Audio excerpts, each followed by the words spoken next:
Everyone, good morning. সবাই নিশ্চয়ই এতক্ষণ পুজো হয়ে গেছে।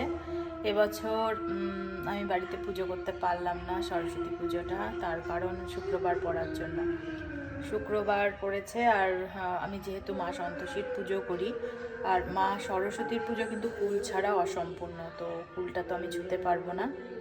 আর আমাদের আরও একটা নিয়ম আছে জোড়া ইলিশ তোলার, তো এই বছর তো জোড়া ইলিশটাও তোলা হয়নি, মানে পুজো হলে তবেই তোলা হয়। আর যেহেতু শুক্রবার পড়েছে তখন ওটাই হলো না, তো বাচ্চাদেরকে সকালবেলা স্নান করিয়ে দিয়েছিলাম, ওদেরকে বললাম ঘরে সরস্বতী মায়ের পুজো করো।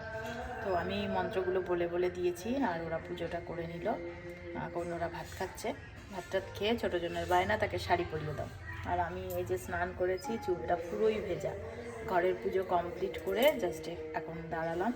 আর আজকে আমি এরকম একটা শাড়ি পরেছি হলুদ রঙের, তো আর অলিভিয়া পরবে একটু লাল রঙের, দেখাবো ওকে পরানোর পরে।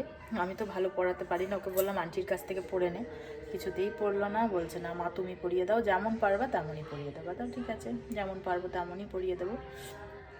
এখন একটু ছাদে যাবো।